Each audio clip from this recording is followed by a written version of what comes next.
ગુજરાતની અંદર સ્થાનિક સ્વરાજ્યની ચૂંટણીને લઈને મતદાન પૂર્ણ થઈ ચૂક્યું છે, પરંતુ મતદાન પૂર્ણ થતાની સાથે જ તમામે રાજકીય પક્ષના મોટા દિગ્ગજ નેતાઓ અને જે ઉમેદવાર હતા એ ઉમેદવારોએ મતદાનના આંકડા એકત્રિત કરવાની શરૂઆત કરી છે અને આંકડાઓ સામે આવતાની સાથે જ સૌ કોઈ ચિંતિત છે। એ ભાજપ હોય, કોંગ્રેસ હોય કે આમ આદમી પાર્ટી હોય, ચિંતિત એટલા માટે છે કે જે તેમને ધાર્યું હતું કે ગુજરાતની અંદર સ્થાનિક સ્વરાજ્યની ચૂંટણીની અંદર 70 થી 75% આસપાસ મતદાન થાય, પરંતુ એ મતદાન થયું નથી। હવે મધ્ય ગુજરાતના આંકડાઓ જે સામે આવ્યા છે એ મધ્ય ગુજરાતના ચોંકાવનારા આંકડાઓ એ સામે આવ્યા છે કે જેના કારણે ભાજપ અને કોંગ્રેસની સાથે આમ આદમી પાર્ટી પણ ચિંતિત છે। સૌથી પહેલા મધ્ય ગુજરાતની અંદર બાવળા નગરપાલિકા કે જ્યાં 28,930 મતદારો છે, જેમાંથી કુલ 17,030 મતદાન થયું, એટલે કે 58% જેટલું મતદાન થયું। હવે વાત સાણંદ નગરપાલિકાની કે જ્યાં 34,402 મતદારો છે સાણંદની અંદર, કે જેની સામે 21,157 જેટલું મતદાન થયું અને ત્યાં 61.5% જેટલું મતદાન એ સાણંદની અંદર નોંધાયું છે। ધંધુકા નગરપાલિકાની અંદર 29,003 મતદારો, જેની સામે 15,476 જેટલું મતદાન થયું છે અને ત્યાં 53% જેટલું મતદાન એ નોંધાઈ ચૂક્યું છે। હવે આગળ કરજણની વાત કરવી છે। કરજણમાં 27,609 મતદારો, જ્યાં 9,213 પુરુષોએ મતદાન કર્યું છે, સામે સ્ત્રીઓ પણ એ પુરુષોની સાથે જ જોવા મળી છે। લગભગ એ 200 મતદારોની અંદર ફેરફાર જોવા મળ્યો છે।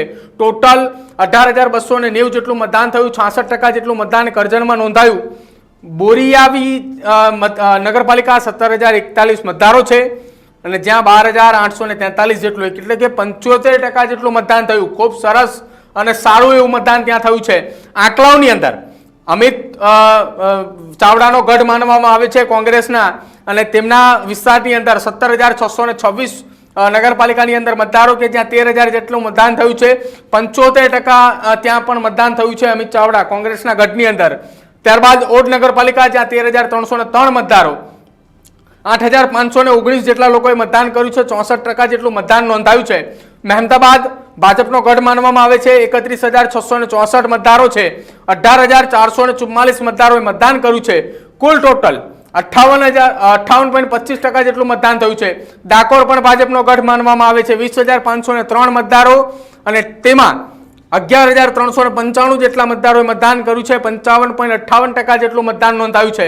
ચકલાસી નગરપાલિકાની અંદર 33,494 જેટલું મતદારો છે, જેની સામે 25,000 જેટલા મતદારોએ મતદાન કર્યું છે, જ્યાં 77.29%, એટલે કે ગુજરાતની અંદર સૌરાષ્ટ્ર અને મધ્ય ગુજરાતની જો ચકાસણી કરવામાં આવે કે જ્યાં ચકલાસી નગરપાલિકાની અંદર સૌથી વધુ મતદાન, એટલે કે 77% જેટલું મતદાન ત્યાં નોંધાયું છે।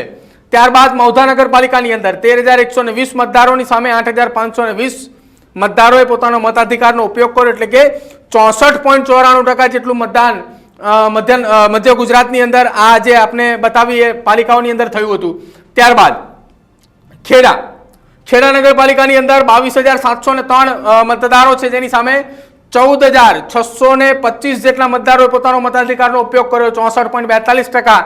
દેવગઢ બારિયા વાત કરવામાં આવે દાહોદની અંદર કે જ્યાં 16,252 જેટલા મતદારો છે, જેની સામે 11,000 મતદારોએ પોતાનો મતાધિકારનો ઉપયોગ કર્યો, 73% મતદાન દેવગઢ બારિયાની અંદર થયું। ખૂબ સારું એવું મતદાન દેવગઢ બારિયાની અંદર અત્યારે આંકડાઓ સામે આવી રહ્યા છે। જાલોદની અંદર વાત કરવામાં આવે 25,215 મતદારો છે, જેની સામે 17,669 મતદારોએ મતદાન કર્યું, 70% જેટલું મતદાન થયું।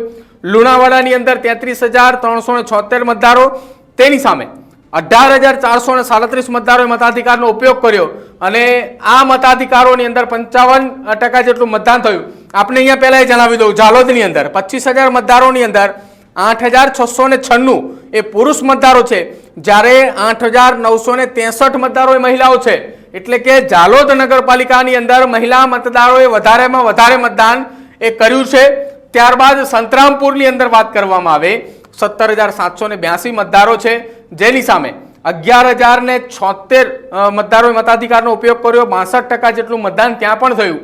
હવે વાત બાલાસિનોર, ત્યાં 25,919 મતદારો, જેની સામે 7,812 એ પુરુષોએ મતદાન કર્યું। અહીંયા પણ મહિલા મતદારોએ વધારે મતદાન કર્યું છે, 7,902 મહિલા મતદારો છે। ટોટલ 15,714 મતદારોએ પોતાનો મતાધિકારનો ઉપયોગ કર્યો છે। 60% જેટલું મતદાન એ બાલાસિનોરની અંદર નોંધાયું છે।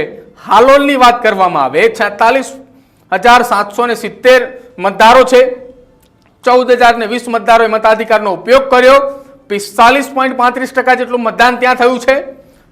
કાલોલની વાત કરવામાં આવે 24,688 મતદારો છે અને જ્યાં 15,792 મતદારોએ પોતાના મતાધિકારનો ઉપયોગ કર્યો છે અને ત્યાં પણ 63% જેટલું મતદાન થયું છે। છોટાઉદેપુરની વાત કરવામાં આવે છોટાઉદેપુર નગરપાલિકાની અંદર 21,767 મતદારો છે, જેની સામે 7,301 પુરુષ મતદાર અને 7,260 એ મહિલા મતદાર। અહીંયા પણ મહિલાઓએ સારું એવું મતદાન કર્યું છે અને જેના કારણે ત્યાં ટકાવારી ખૂબ સારી એવી આવી છે। 66% જેટલું ટોટલ 21,776 માંથી 14,561 મતદારોએ પોતાનો મતાધિકારનો ઉપયોગ કર્યો છે અને 66.89% જેટલું મતદાન થયું છે।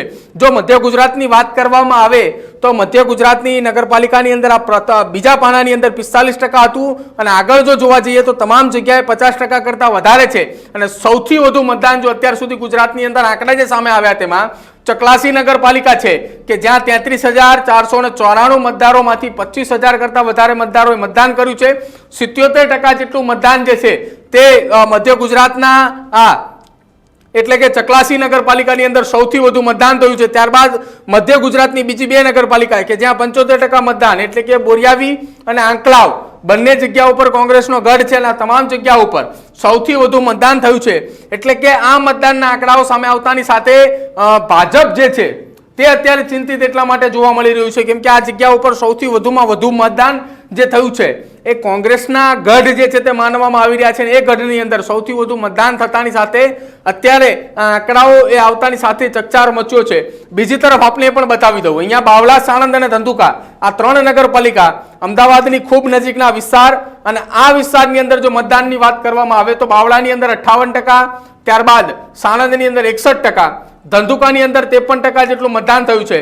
તો બાવળા અને સાણંદની અંદર ભાજપને ક્યાંક ફાયદો થતો હોય તેવું દેખાય આંકડાકીય માહિતી પ્રમાણે, પરંતુ ધંધુકાની અંદર જે 53% મતદાન છે એ વિચારવા માટે ભારતીય જનતા પાર્ટીએ ખૂબ મહેનત કરી ત્યાં પણ, પરંતુ આંકડાઓ જે સામે આવ્યા છે તેમને એવી આશા હતી કે 65% કરતાં વધારે મતદાન થાય, પરંતુ 53% મતદાન અટકી ચૂક્યું છે। આ આંકડાઓ સામે આવ્યા જેમાં કોંગ્રેસની 2 સીટો એ સૌથી 2 નગરપાલિકા બહુ આગળ એ કોંગ્રેસ તરફ દેખાતી હોય તેવું લાગે છે, આંકલાવ અને બોરિયાવી, અને સૌથી વધુ મતદાન એ ચકલાસી નગરપાલિકાની અંદર થયું છે। હવે આ આંકડાનું મનોમંથન એ ભાજપ અને કોંગ્રેસના ઉમેદવારો એ બંને વિચારી રહ્યા છે, સાથે આમ આદમી પાર્ટી પણ મેદાને છે। આપણે પણ જણાવીએ કે નગરપાલિકાની ચૂંટણી છે, એક વોર્ડની અંદરથી 4 ઉમેદવાર છે, જીતની સરસાઈ એ માત્ર અમુક વોર્ડની અંદર 8-10 મતો છે, તો કોઈ જગ્યાએ 3 થી 4 મતોની સરસાઈથી જીત મેળવતા હોય છે નગરપાલિકાના ઉમેદવારો। હવે એ જ જોવા મળશે આ નગરપાલિકાઓની અંદર કે જીતની સરસાઈ કેટલી, એ 2-4 મત કે પછી 1 મતની જીતની સરસાઈ પણ ક્યાંક જોવા મળે તો નવાય નહીં। મધ્ય ગુજરાતના આંકડાઓ તમને શું સૂચવી રહ્યું છે? મધ્ય ગુજરાતની અંદર કોંગ્રેસના કેટલાક ગઢ છે તો સામે ભાજપનો પણ ગઢ મધ્ય ગુજરાતની અંદર અલગ અલગ જગ્યાઓ પર છે। શું આ આંકડાઓ સૂચવે છે મધ્ય ગુજરાતના? અને જો તમે પણ મધ્ય ગુજરાતની અંદર રહેતા હોય અને તમારા વિસ્તારની અંદર નગરપાલિકાની ચૂંટણી હતી તો આ મતદાનના આંકડાઓ એ કઈ તરફ જઈ રહ્યા છે? જો તમને જાણ હોય તો જરૂરથી અમારા કમેન્ટ સેક્શનની અંદર લખજો અને કયા દિગ્ગજ નેતાઓનું પત્તું કપાઈ રહ્યું છે એ પણ જો તમે જાણતા હોય તો કમેન્ટ સેક્શનની અંદર જણાવજો। જોતા રહેજો ન્યૂઝરૂમ। નમસ્કાર।